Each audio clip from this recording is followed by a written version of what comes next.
Et salut à tous, c'est Captain et je vous retrouve pour la critique de l'épisode 22 de Arrow.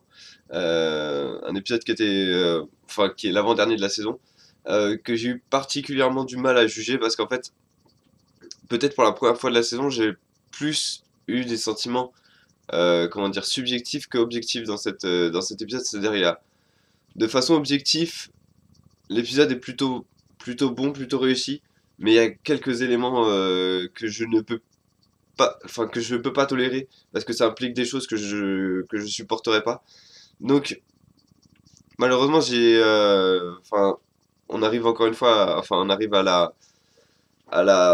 comment dire, à la quintessence de ce qu'est une critique, c'est-à-dire est-ce que c'est personnel ou est-ce que ça doit rester objectif. J'ai essayé de rester objectif le plus possible durant tout le long de la saison et sur toutes les séries. Là, ça va être peut-être plus être une review un peu plus subjective parce qu'il y a quelques trucs qui m'ont voilà qui m'ont dérangé et c'est un peu dommage. Donc on arrive en fait ça suit l'épisode 21 directement où Oliver fait croire qu'il est sous l'emprise de la Ligue des Assassins alors qu'on sait très bien qu'il n'est pas sous l'emprise de la Ligue des Assassins. Le problème c'est qu'il a exactement le même jeu d'acteur que depuis le début de la saison, donc difficile de juger. Bon, il fait croire donc à la Ligue des Assassins qui veut bien devenir le nouveau Ra's al Ghul, etc. Euh, du coup, il se marie avec Nissa. Enfin, les préparatifs pour le mariage avec Nissa sont en train d'être organisés.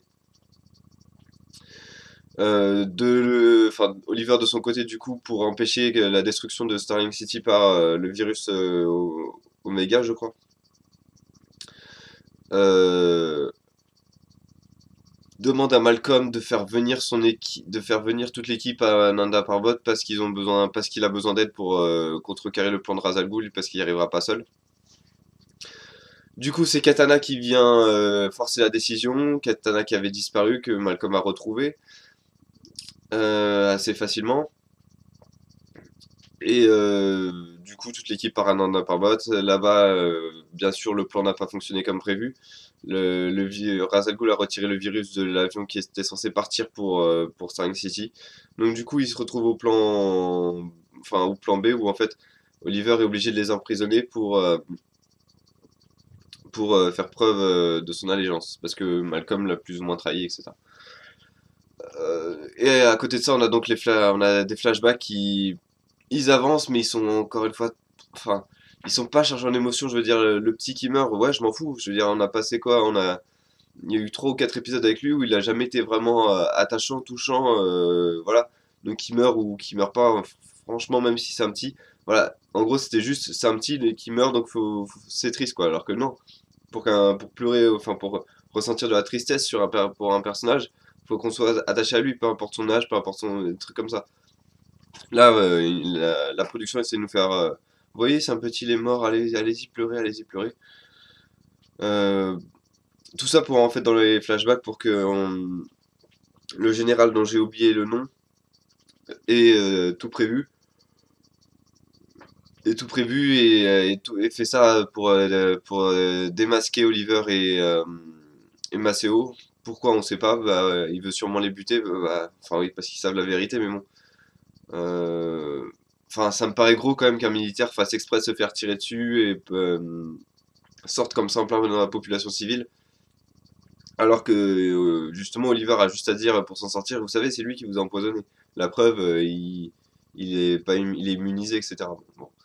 Bref, tout ça pour dire que voilà, c'est plein de petits défauts qui m'ont un peu déraillé enfin, oui, fait dérailler sur l'épisode. Pareil, comme par hasard, Felicity va devenir la propriétaire de Queen Enterprise. Enfin, du coup, c'est Palmer Technology. Pour une raison qu'on ignore, c'est-à-dire que Palmer peut tout à fait rester président, mais non, il donne la présidence à Felicity parce qu'après tout, elle est intelligente. Donc voilà, il faut qu'elle soit présidente. Mais bon, déjà qu'elle a du mal à gérer une équipe, enfin déjà qu'elle a du mal à gérer son rôle dans une équipe, alors une entreprise en plus, ça risque d'être drôle pour la saison 4. Pareil, enfin les dialogues avec Felicity, c'est juste insupportable.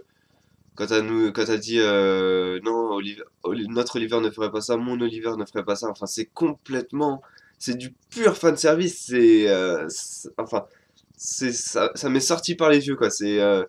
vraiment le genre de dialogue enfin, dans une série qui se respecte un tant soit peu, c'est-à-dire qui respecte un peu son comment dire, son thème, c'est-à-dire le thème série, comment dire, série réaliste, un peu dark, etc., un peu univers Nolan, un peu The Dark Knight. Enfin, la série joue sur ça, avec Oliver qui est tragique, etc.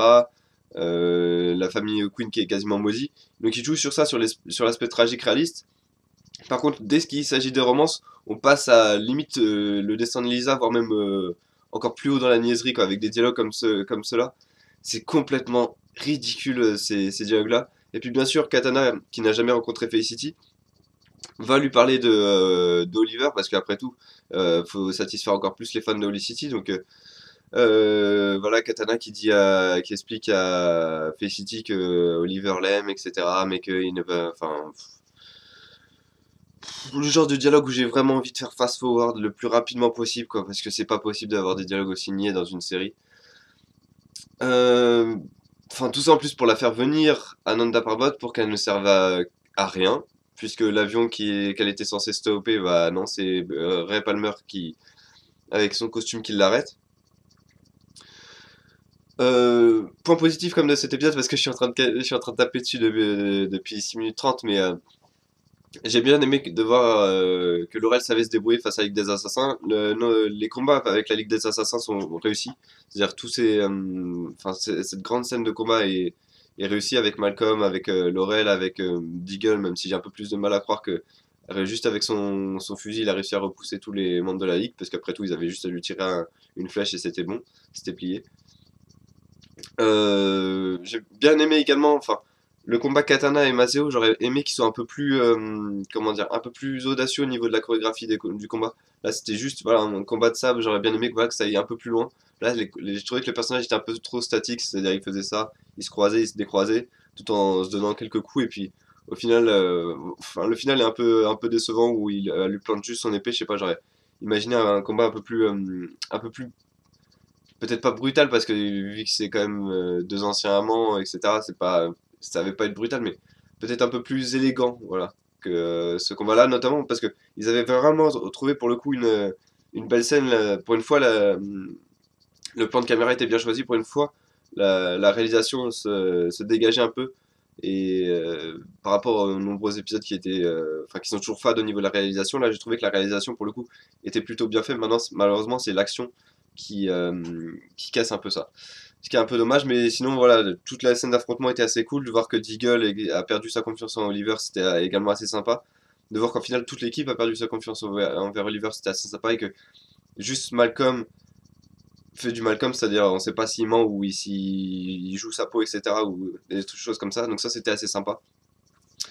Point positif de ce point de vue-là. Point négatif, c'est que faire revenir Roy juste pour lui dire je reviendrai, juste pour lui faire dire je reviendrai pas, ça m'a vraiment déplu. C'est-à-dire que moi qui suis entre guillemets fan du personnage d'Arsenal, enfin fan, j'aurais aimé qu'il soit beaucoup plus développé. Là, c'est encore une fois un coup de poignard, c'est-à-dire que vous voyez, on pouvait faire tellement bien avec le personnage, mais il reviendra pas, donc n'espérez pas quoi. Ça m'a vraiment donné cette impression.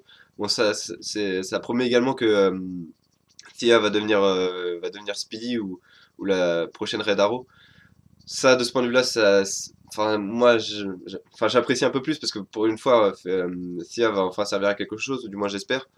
Donc voilà, mais le faire revenir Roy juste pour dire je reviendrai pas, ça m'a un peu déplu.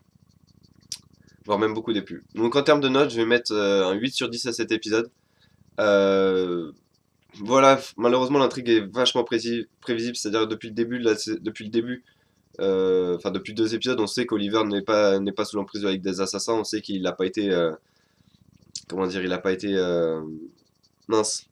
Enfin, il a pas subi de lavage de cerveau, il a résisté à ça, ou enfin, c'était son plan depuis le début.